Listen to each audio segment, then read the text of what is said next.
Hello, Helen. Hello, how are you?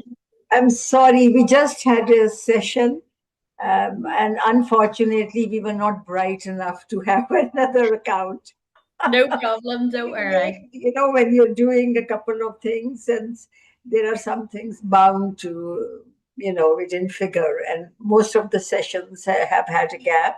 Unfortunately, your session did not have a gap, and No we problem didn't at think all. of another account. So there, hurrah, for finding something for the next time.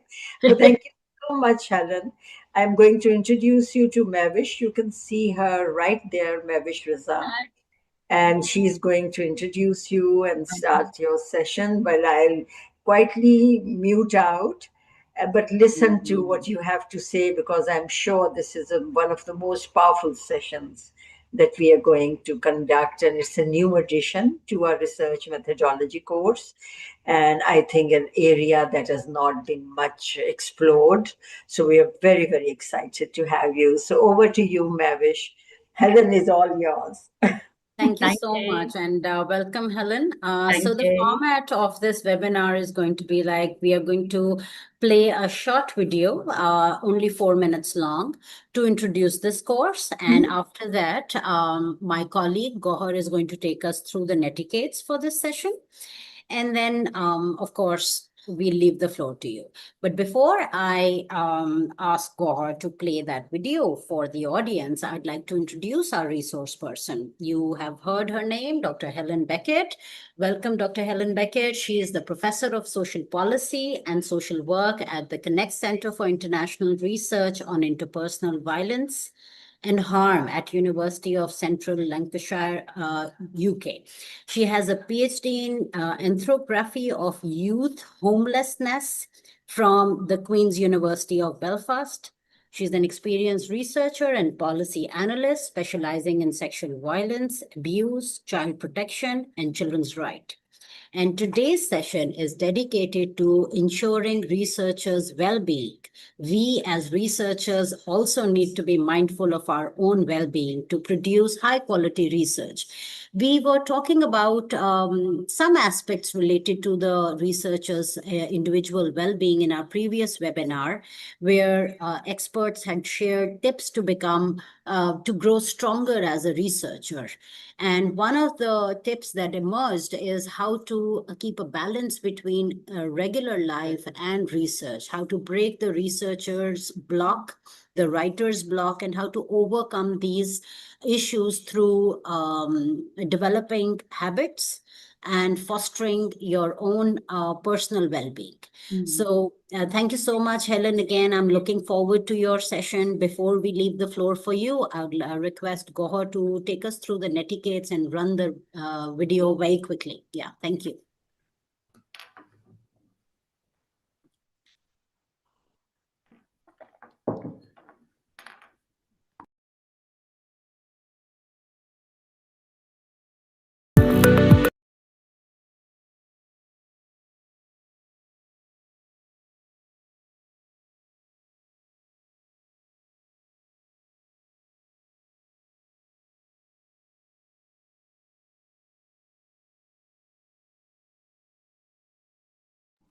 Hello everyone, I'll quickly go over the netiquettes for the session. You're all requested to please rename your Zoom accounts to the name of your university first and then your name afterwards.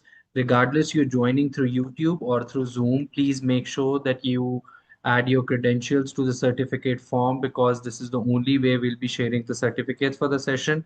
And please note that a minimum of 8 to 12 working days are required for the certification, and these sessions will be recorded, and all these recordings will be added to the CLT repository, the CLT YouTube channel, for free access. If you're not subscribed yet, please subscribe. That's it from our side. Over to you, Dr. Helen.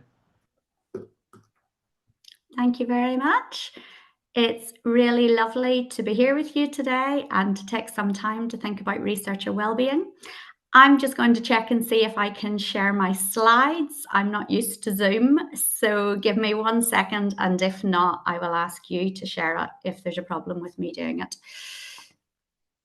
Sure, you have the co-host rights and you should be able to share your slides. I'll give you a thumbs up if we see Great. your slides.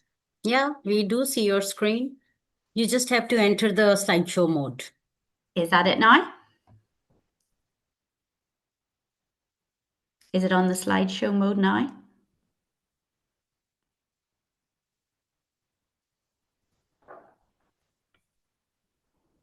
Sorry. Not yet. Oh, okay. It is on my screen. Give me 1 second.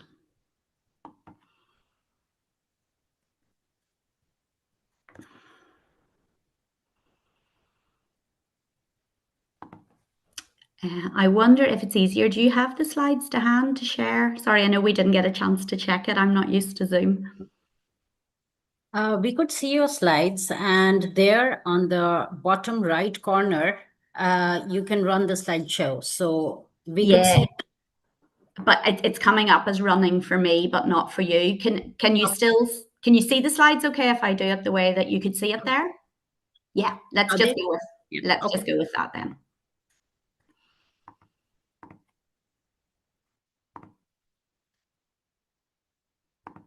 Perfect. You can go ahead like that. It's all right.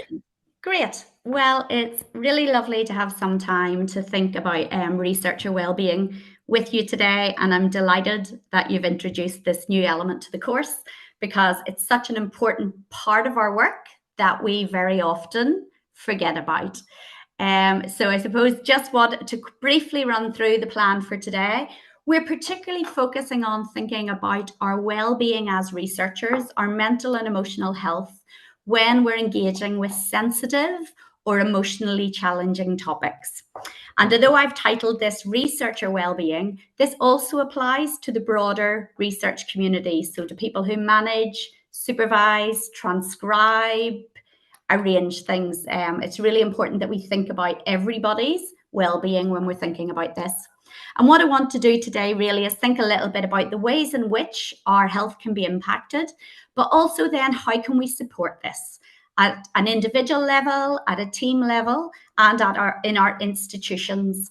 And I suppose rather than talk about this as an abstract concept, what I'm going to do is share some practical examples, some practical tips, and then I'm going to introduce you to a model that has been developed by colleagues at the University of Bath in the United Kingdom, which is around supporting universities and institutions to improve their responses to researcher wellbeing.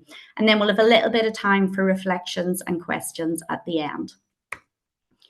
So I suppose just to kick off, the terminology of sensitive and emotionally challenging topics is a really big one, and it incorporates lots of different topics.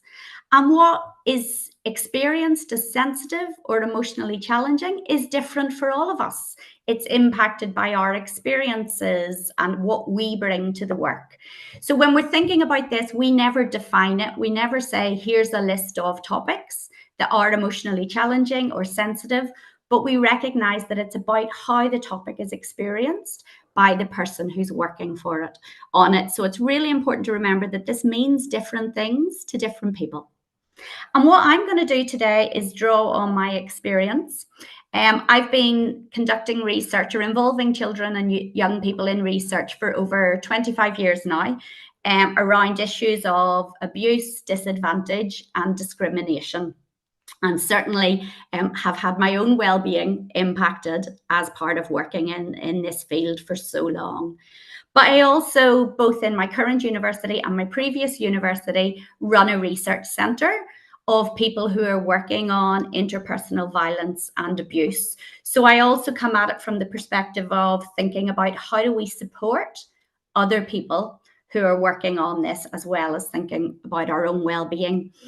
And I mentioned in the last slide there, Tina Skinner, who has developed the model around this that I'm going to share at the end. And Tina and a couple of others and I set up a network of people who are working on researcher wellbeing to connect together and to support people to try to bring these issues forward in their institution. So I'm drawing on these kind of three elements of my experience today. It's important to say that my work is primarily UK and Ireland based, and I'm aware that we have people joining us from a wide range of countries today. So I hope there is transferable learning, but think about what I share, what that means in your context, because it may land slightly differently, or the response may need to look slightly different. And as I say, I suppose my motivation for why I work on this topic, why I'm passionate about this topic, is that I have been personally impacted over the years, including kind of very significant impacts at times of my career working in this field when there hasn't been the right support around it, but also just kind of really passionate about supporting other people, and that we really open up a conversation about this and stop kind of pretending that it doesn't happen, that we're not impacted by our work, but we think about how do we actually do this better. So just, I suppose, a very brief kind of note at the start. I'm not going to share any details about the nature of my work, but I am going to talk about kind of the impact of working in difficult fields. So just a wee note to kind of about self-care as we go through this topic. If you need to kind of step out, have a little bit of time away, that's fine. But also give yourself a little bit of time afterwards to process some of the stuff that we have talked about today. So the context, why are we even thinking about this as a topic? Well, working on, for me, the field of child abuse, for other people, different kinds of emotionally challenging topics, it is an absolute privilege, but there's no doubt it can come at a personal cost. The work, when we work on things that we're passionate about, that we care about, that we know needs to change, it is natural that that can impact on us, and it can have a cost on our own well-being. And as I mentioned earlier, we all bring our own biographies and our experiences into this work that interact with our topics that we work on, whether that be that we have our own lived experience of the topic, or we know someone else who has been affected by it, or possibly actually just the scale of the topic in our countries. All of this interacts with we bring to the work. And I have a note here that these aren't static. And I think this is also really important to bear in mind. There's no, oh, great, I've got it sorted. I know how to manage my well-being now. I've got all my systems in place. This will do me for the rest of my career. It would be lovely if it was that simple, but that's not the case. When things change in our life, we can actually then experience our work in a very different way. And in my field of researching around child abuse, one of those really obvious ways is actually when someone becomes a parent. The coping mechanisms that they had and their ability to work in the field suddenly don't seem to work anymore, because they experience it very differently as a parent.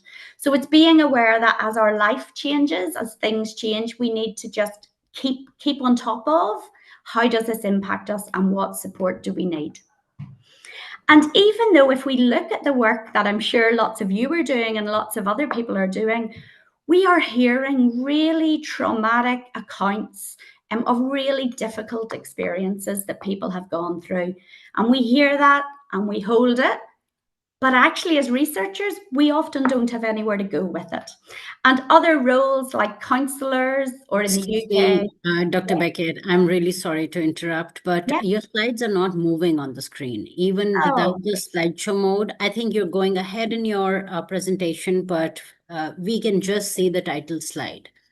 Okay. So if it's all right, can we play it from our end? Yeah, that would be great. Yeah, it's coming up as moving on for me. Sorry about that. Okay. Could you please identify which slide were you on? Where should we play it from? Yeah, if you go to the slide called context. Context.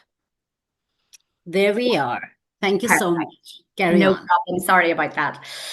So in lots of other roles, we recognize that actually people need support and supervision to be able to manage the impact of this work.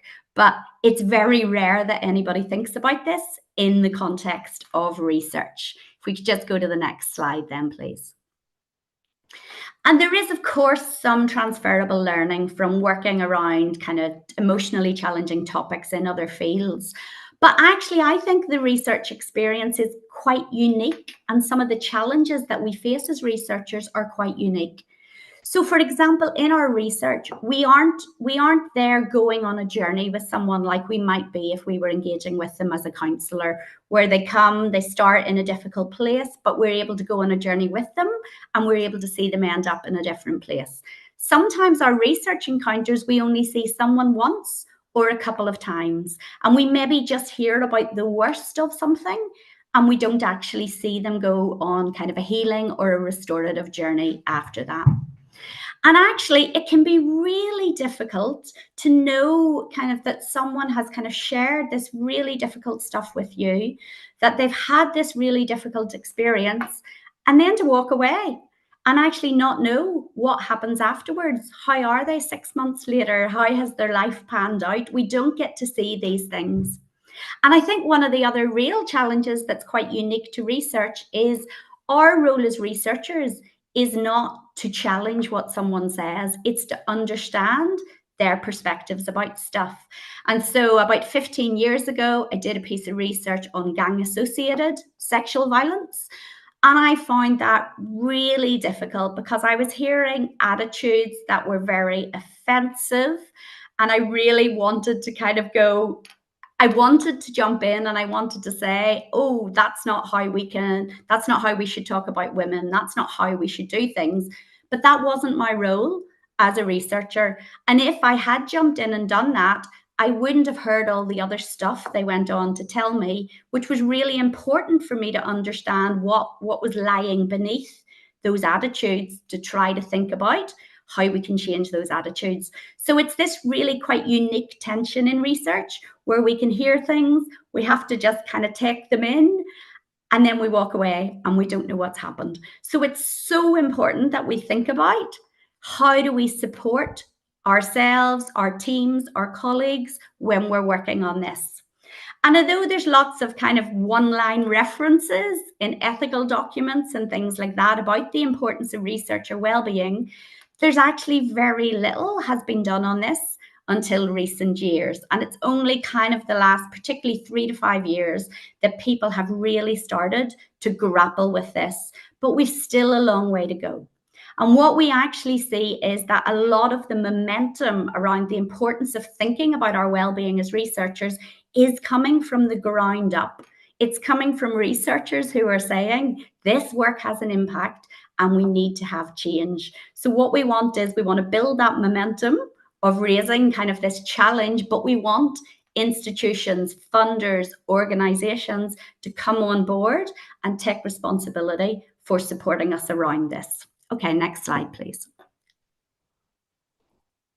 So we don't have time to go into all of the things that can impact our well-being as researchers, but there's lots of practical concerns, and you can see some of the examples here, particularly in my field around engaging children in research about abuse. There's concerns that it's too sensitive a topic to talk to children about, or the children are too vulnerable to talk about it. And that can cause a real anxiety in us as researchers.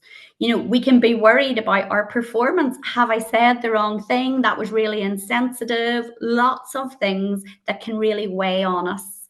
One of the big ones, often when you're working with children and young people particularly, is working out what constitutes a breach of confidentiality. So what you have to pass on as opposed to what you can keep within the research context. And I've had many a conversation with a researcher phoning me going, this has just happened, I don't know, what should I do? And there's a real weight with that because you want to make sure you handle it correctly. And as I said about, we can hear these really difficult or traumatic accounts of people's lives, or these really offensive attitudes that actually kind of really make us have an internal struggle and a reaction when they happen. Participants can get upset. That often happens when you're working on emotionally challenging topics, and you can really struggle with feeling that you have upset somebody, or not being able to fix things or change things for someone. And I think this talks a little bit to what you said in the introduction, the not being able to switch off.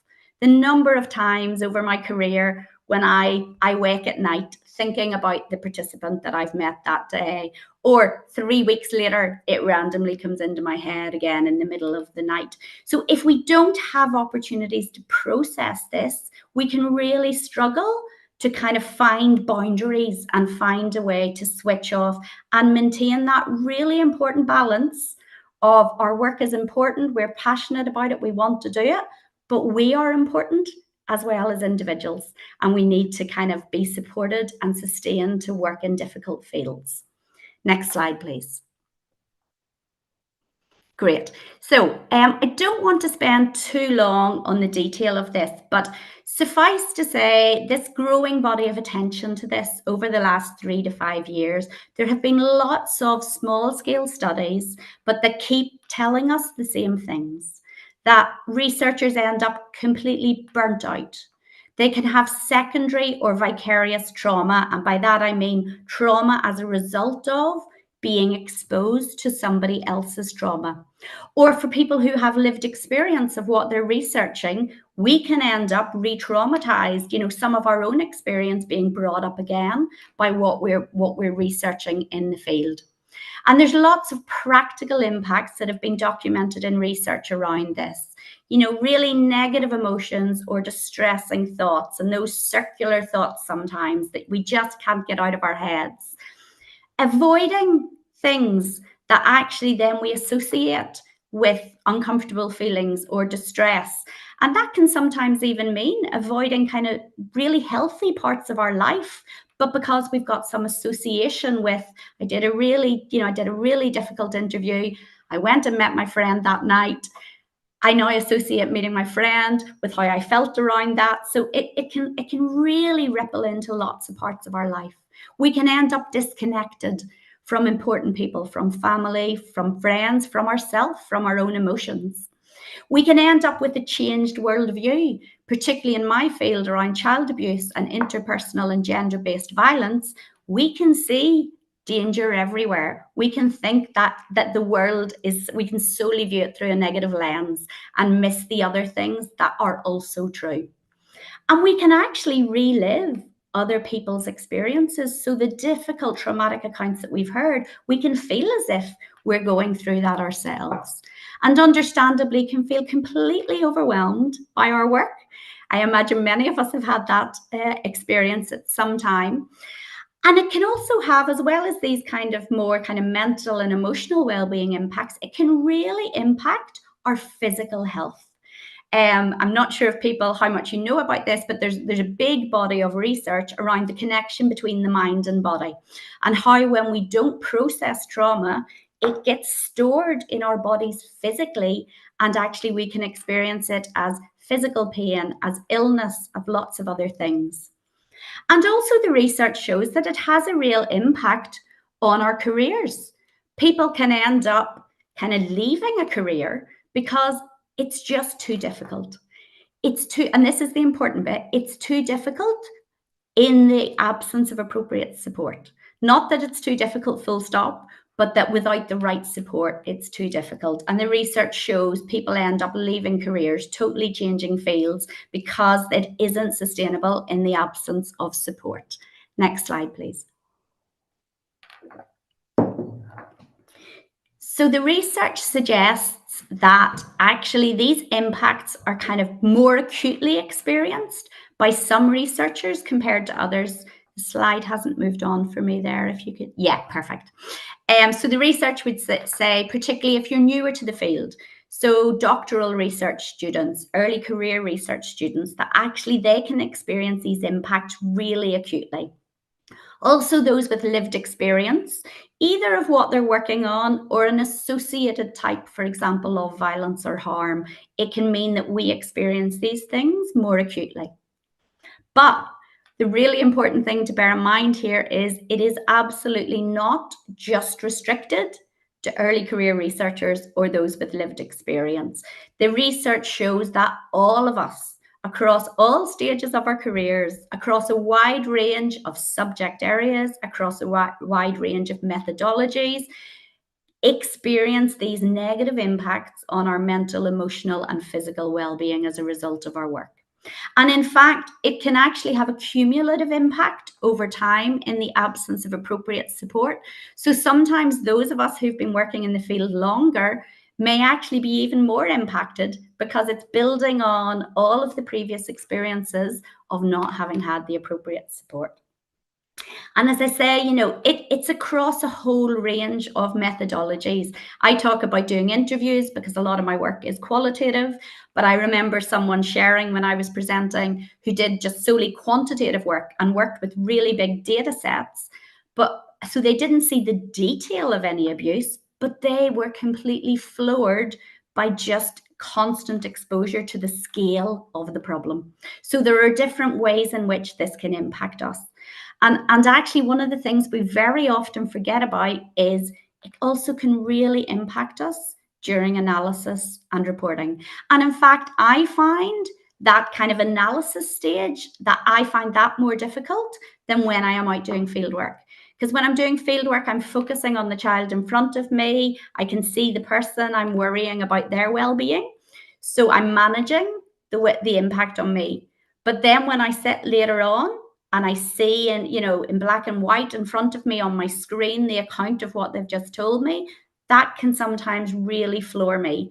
So it's really important that we think about this from all aspects, kind of start to end of the research process. And in fact, not just end of the research process, because sometimes it impacts us even more when the project is over and we finally have a sense of space to then kind of really experience the impacts that there have been on us. Next slide, please. So what do we need to do? Well, I fundamentally believe that we have to change the conversation. So when I train on this topic, the number of people who say to me, well, I did eventually tell my manager or my supervisor that this work was having an impact and I was struggling. And they said the response they got was some version of, well, maybe this isn't the right career for you. No, absolutely not. The response should be, what support do we need to put in place? Because it is natural that you're impacted by this work. So this has traditionally been seen as an individual problem. It's a researcher's inability to cope. And in fact, being told that, oh, well, the reason you're struggling is it's because you can't handle it, actually makes the impact even worse. It just keeps that vicious cycle going. If you can just hit, sorry, I have animations, so these are coming up one at a time. If you just hit return. We need to reframe the conversation to recognize that it is absolutely natural to react to what we hear and what we see. And we need to plan on the basis of expecting our work to impact us, expecting us to need support to manage those impacts. And that is, yes, part of that is about us and recognizing the impact on us and what helps us. And we'll think about that in a minute. But this isn't for individual researchers to solve. There is a collective responsibility for managing this across kind of researchers, managers, supervisors, ethics committees, funders, our institutions. We all have a role to play in this. And if institutions are employing or bringing people in to work on emotionally challenging topics, as a PhD, for example, they have a duty of care to provide support around this. If you just do one more return, there's a last point. But apart from this duty of care, we also need to recognize that there are so many benefits to investing in researcher well-being and doing it early on. It's really important for research participants, because when I'm in a difficult place, when I'm struggling with what I've kind of been hearing and seeing, I am not in the good emotional place to support my research participants and to worry about their well-being, because actually I'm not in a good enough place myself. And so it means that I'm more likely to spill out. My emotion may more likely come out in the interview rather than be focused on them. It also sustains research careers. I've been doing this over 25 years. The radical difference it has made for me over the last 10 years when we have started to put structures in place to support this, it sustains us to keep going.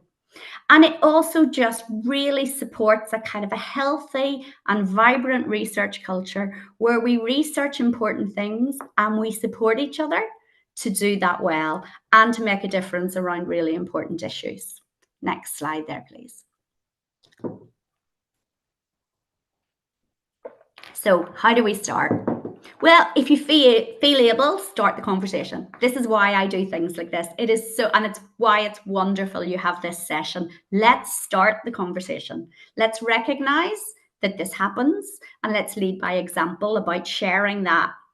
So I guess for me, at the later stages of my research career, being in my secure professorship, it is easier for me to say this work has an impact than it is for a doctoral student or someone who's just starting out, who's worried that someone might judge them if they say these things. So those of us who can, let's lead by example, start the conversation. Let's actually think about the potential impacts of our work. When we're designing studies, when we're planning studies, think in the same way we think so carefully about participant well-being, and that is so important to do.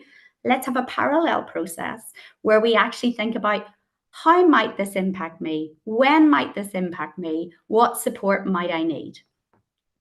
And it's really important that we do that in a really kind of flexible way, because there is no one-size-fits-all reaction to working on emotionally difficult topics. And there's no one-size-fits-all response. That gang-associated research that I talked about earlier, one of my colleagues came out and she just cried and cried and cried after her interview. She's happy for me to share this. And she was like, oh, I'm really struggling with this. But that was really healthy for her. The crying allowed her to get it out of her system. But other people might have been very worried about her because she was crying. Meanwhile, when I get impacted, I emotionally shut down, which is a little harder to see. So actually, she was having the healthier reaction and being able to process it, whereas I was shutting down and internalizing it all. So it's really important that we don't kind of expect people to react in one way, but we recognize that this can look very different for different people, and what they need might also be different. And as I said earlier, think about all stages of the process. Transcription, reading transcripts can be a really difficult time.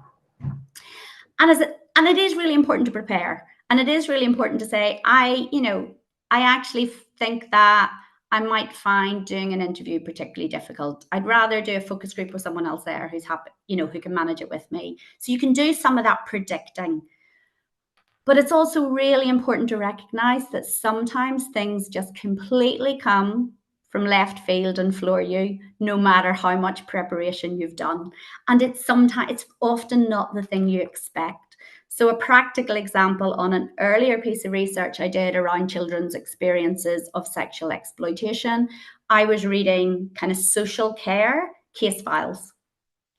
And I had read a lot of them, and they'd had a lot of detail about what had happened to the children. And all my coping mechanisms were working okay. I was managing. And then I go in this one day, and it's a really slim file that has hardly any detail about what's happened. So in my head, I'm thinking this one will be easier to manage. This won't impact me. And on page 1, I read that the child is celiac, which is an inability to eat gluten, which is what I have too. And suddenly I go to pieces.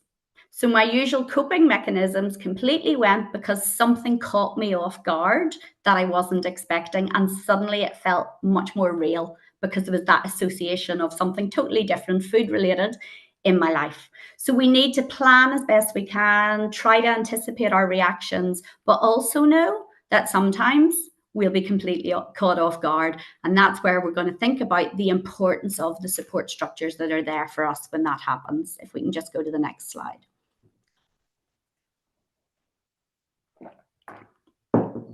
So, tip number 1, pay attention to the practicalities.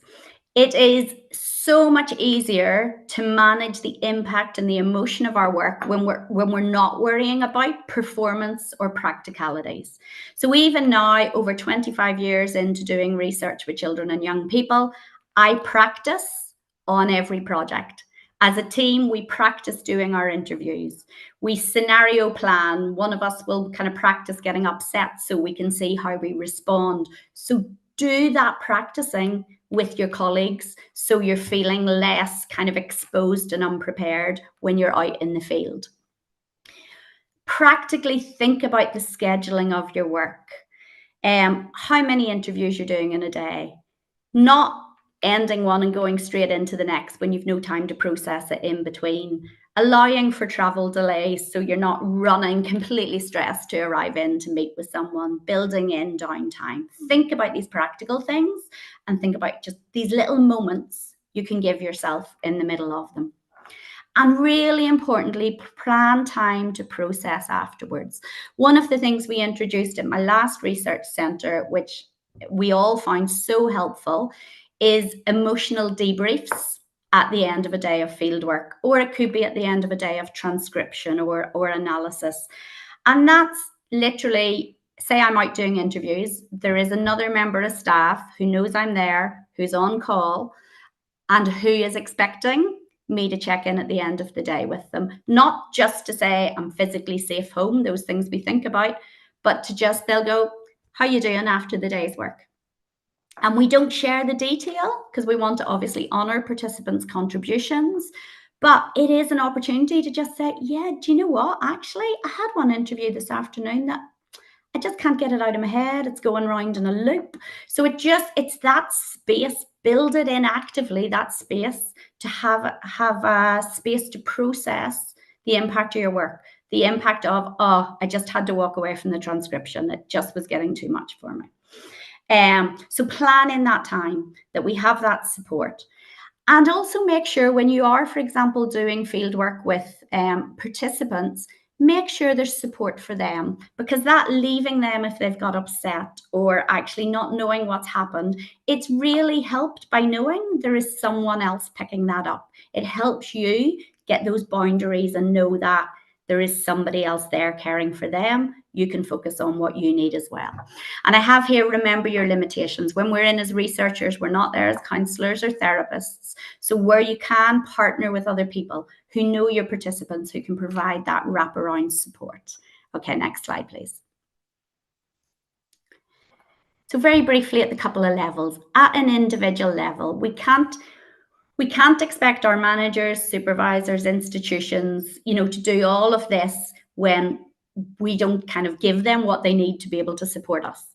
So kind of know yourself. What is your go-to reaction? I talked about my time to get worried about me is when I start emotionally shutting down. Time to get worried about my colleague is when she starts crying a lot. Think about that yourself.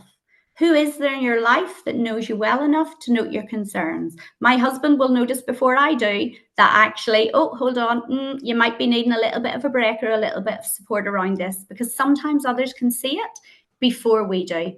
Now, obviously, that comes with a fear of we don't want to burden other people. My husband doesn't work in my field. I'm not going to share the detail of what I do. But the person can still just look out for changes in you, that they're able to say, how you doing? Do you need a little bit of support? And just think about what helps you. What in your wider life? Is it going out for a run? Is it art? Is it being out in nature? Building in these things to help us while we're doing research. If you just hit return, there's another couple of points there. And one of the things I really encourage people to do, if you feel safe and able to do this, is identify a supervisor, a manager, a colleague. Who do you feel safe with? And actually give them permission to look out for you. So I am really blessed in each of my places to have someone who I can say, look, if you see this starting to happen, will you just check in with me and check, am I okay? And do I need support? But from a human resources perspective, managers need kind of to be given permission to do that, so we're not stepping over the line. So give permission for people to kind of support or gently challenge you. You could just hit return again there. And also proactively build in these checkpoints. So we talk about regular health checks rather than emergency surgery. Checking in on a weekly, monthly basis, having a space to talk about anything that's coming up rather than waiting to, it's like, oh goodness, like my husband might be, she's not getting out of bed. We should have intervened about this weeks ago. Build it in. Don't wait until it gets to worst case scenario. And also, sorry, there's the extra bullet points aren't coming up for me there, but also there's some really lovely initiatives around peer support. And we've just been doing training for researchers in our university around this, and they're starting to connect people working on different topics, but similarly kind of difficult topics, connecting in and being a source of peer support. Because sometimes you want to talk to someone who's not your manager, who's not your supervisor, and just have that space. Okay, next slide then, just please. But as I said at the start, this is not about you needing to look after yourself. This is a collective responsibility. So what kind of thinking about what support your supervisor, your manager, your institution puts in place. Do they understand the nature and the impact of your work? Particularly at doctoral study, this can sometimes happen, who you have a supervisor who's not familiar with your field or your methodology and maybe doesn't understand it. So, help them understand it. Do they have training? Do they understand kind of vicarious trauma and know how to look out for you? These are things that institutions need to be putting in place for managers and supervisors. A well-being offer. Are there different levels of well-being? Do you have access for counselling? If you need it, is there then specialist therapeutic support? And that, again, is one of the really helpful practical things that we have built in over the years. When you need something more, a small budget, that someone can actually go and get kind of a number of sessions with a trained therapist that just helps them recalibrate and be able to come back in. And from an institutional perspective, look at your ethics committees if you have them. I've just been working with our ethics committee because I just changed universities 2 years ago, and we're changing our ethics form and we're writing a guidance for people around researcher well-being being an ethical concern and starting to really systematically address it through ethics, through health and safety procedures that our universities have. Okay, just next slide then, please.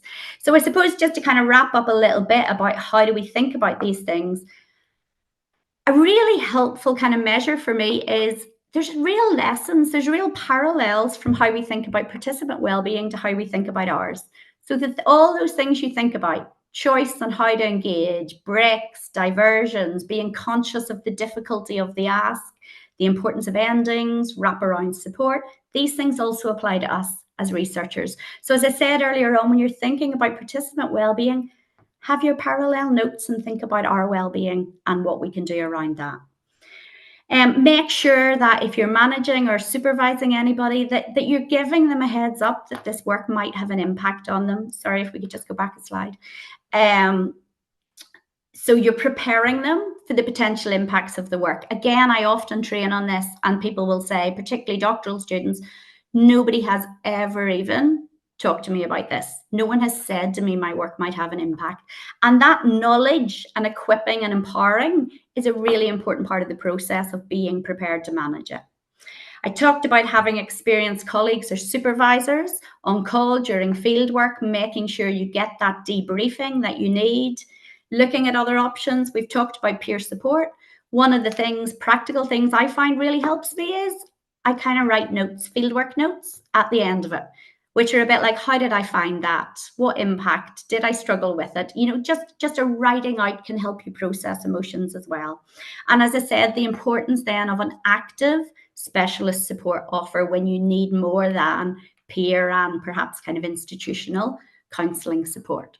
So I just want to finish up by briefly showing you the model that I talked about that Bath University have developed. And you'll get the links to this. But this is essentially a kind of a bronze, silver, gold approach to how universities and institutions can improve their response to researcher wellbeing, not you as individual researchers having to do all of this yourself. And you will get the links to this in the slides. And I would really recommend you take a look at this Bath model. I've been using it to kind of go to our university. Okay, let's get ourselves to bronze. Then we can look at the next stage going to silver. And the bronze is pretty much stuff you can do without cost. So they are things that most institutions should be able to do some version of. And alongside this model, Bath have lots of kind of templates and sample resources that you can use to try to kind of move this issue forward in your university. So I am going to wrap it up there, leave a little bit of time for any questions or reflections. Oh, sorry, I forgot I had one more slide. If anybody is interested, I talked about this researcher wellbeing being part of a bigger response and how we do our research. And this is a project where we've been funded to think about how we are trauma informed in our research, how we do it ethically, And there's lots of resources coming out in the next couple of months that will be on the website for free. So kind of what young people want you to think about in terms of keeping them safe in research, how we are trauma informed, how we think about researcher well-being. So if anyone is interested in that, you can just sign up to get the newsletter, and in a month or two, we can send you the link to that. All right, that is now me. Time for questions or reflections.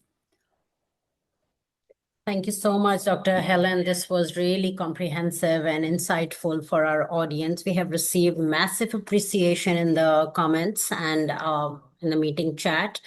So just to conclude, it's pivotal to ensure our own mental well-being in order to produce high impact research. We have to stay motivated, and motivation, this kind of motivation is intrinsic motivation, because mostly the research pursuits are our own brainchild. So we really can't seek motivation from external sources. It has to come from within. And to get motivation from within, we need to practice some consistency in tips and techniques that Helen has just shared with us. So Helen, as I said, that we have received massive praise for you and the strategies that you have shared. We do have some questions. The first question, which I'd like to take to you, is can researchers report this in their research, that maybe their emotional or their emotions are taking a toll on them, and that could create a bias? Is that a good idea to write it in your research, or should we just address it under the wraps? That's a very good question. And I think it depends a little bit on the context of your research. For example, in a doctoral study, I'm examining another one on Friday, and I've just read it, and I love it when a researcher, really openly reflects on kind of the way in which this impacted, how that might have engaged, how they thought about the study, etc. So I think particularly in things like doctoral study, it's really important to do because it's part of your journey. I think it is also really important to do in other studies, but it is holding that balance of, might someone take it and then kind of use it to undermine the findings of your work. So I think if you're reflecting on it, but reflecting on it of, this is what I kind of came in with, these were the support structures and the mechanisms I put in place to manage it, then that's good to do. It's important for more of us to start sharing about this, but you don't want to do it to the extent that someone says, well, there's probably, let's just ignore your research because you were so all over the place, you probably didn't know what you were doing. So I would say yes, but do it with balance and show what support you had around you that meant that it doesn't invalidate what came out of the research.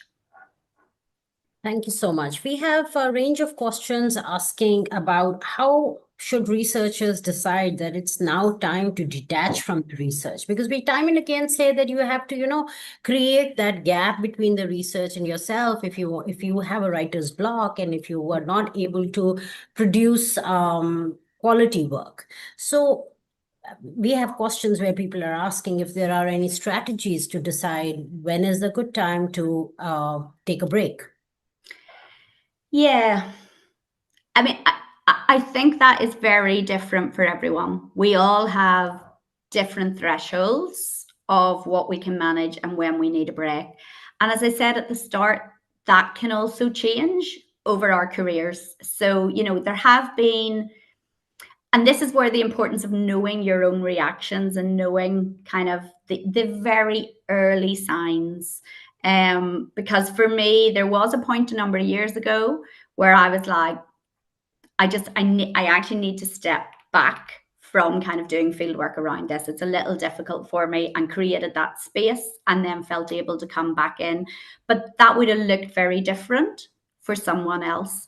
So it's about recognizing those kind of really early signs. And I am very bad at this, so I am not going from it, I'm the best person at managing this. I'm still learning. But as soon as any of those early signs start, that's when you need to be paying attention to it, when the rumblings start. But in an ideal world, if your project allows, and I know sometimes we all have ridiculous timeframes and ridiculous expectations in projects, so it mightn't be possible. But if you can, it is thinking about, I will always make sure that I have a day that I'm not doing field work every few days before I go into the other, or I will only do so many interviews in a day because that's all I can manage, or I'm going to take a week off from transcription and go and do something different.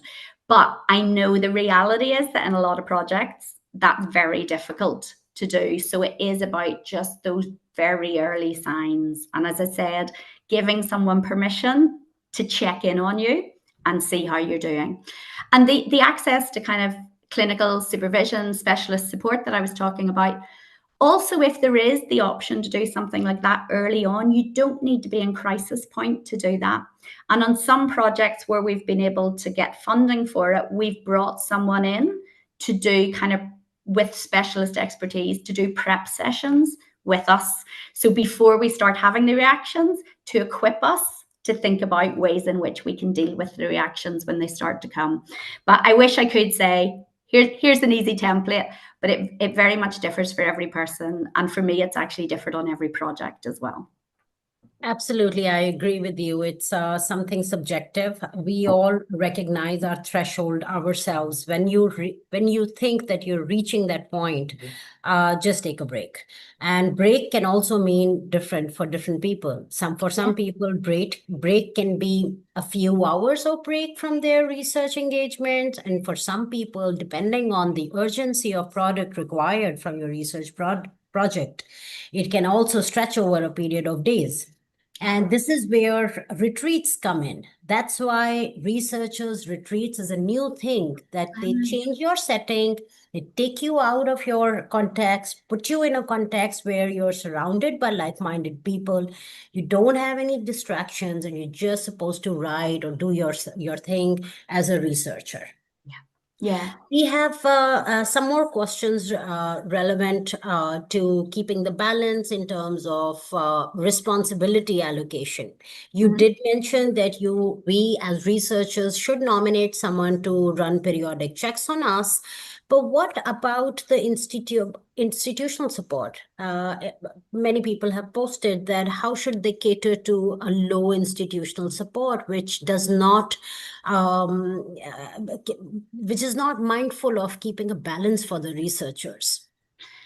Yeah, and unfortunately, that is far too common an experience, and it has also been my experience in the past as well. And so I think what's really good about the Bath model, and I would recommend it, is it gives you something to take to your institution and to say, we could make this one change. It won't cost you anything. You know, let's start to think about this. But also not to underestimate the difference that a good manager, a good supervisor, a good colleague can make. And actually what has sustained me through my career is actually working with great colleagues and having great managers who've been there for me, even when the institutional support hasn't been there. But I think the problem is that's great and it works really well, and we can support each other really well, but it's never doing that to the expense of still saying to our institutions, but you also need to do these things. And I think I suppose one of the things I haven't reflected on yet, and we're doing an online meeting here today, is I think this balance is even more difficult when we have started doing research online. So if we think about during COVID and since, it used to be I went and did my interview and I came home to my home that was my space that this didn't come into. Now we are bringing, in my case, kind of traumatic accounts into our home. And so I think boundaries become much more difficult and even more important that we think about these, because you don't have that space of walking from somewhere, or traveling to start to process it. It's in your home and it's harder to be able to switch off from it. And the reality for most of us is, I'm joining you from my living room today, is that we have to do this in our living spaces. So it's little simple things as well. Can you walk outside the door for fresh air for 2 minutes? Can you kind of do a couple of grounding techniques that just kind of help settle you in the moment. The training we did is around a community resilience model. We had trainers in, and they were sharing really practical examples of, if you have only 2 minutes, what can you do in 2 minutes to help? As well as those wonderful things like researcher retreats and things where you have more time. Absolutely. Great point made by you, Helen, that now the boundary between the professional and personal space has kind of merged. Yeah. And the same is the situation here in Pakistan. Everybody tends to take work home, and kind of, that's really integrated now, our personal life and work life, and we're always switching between both. Yeah. So the context really doesn't matter anymore, the physical space I'm talking about. With this, I'm just gonna thank you, Helen, for joining us. This was our first collaboration with you, and I hope that we are going to collaborate in future as well. That would be lovely. Thank you for having me. So for the audience, this was the last session in the series, in the research methodology series. We had 23 webinars. And in those 23 webinars, so far, we have had over 30,000 participants. And this data is coming from real-time attendance. All our sessions have gone live on YouTube. All sessions are recorded. They will always stay on our YouTube channel. You are welcome to share these resources with colleagues, with your students, with people who are interested in finding more about these crucial topics in research journey. So thank you so much. I wish you all the best. We have received so many comments, Helen, for you, thanking you that you talked about very relevant things. And I hope to see you all with another series of webinars. Until then, take care of yourself, stay connected with us on our YouTube channel, follow us on our LinkedIn channel so that you stay informed about the upcoming events. Thank you so much. Take good care of yourselves. Bye, Helen.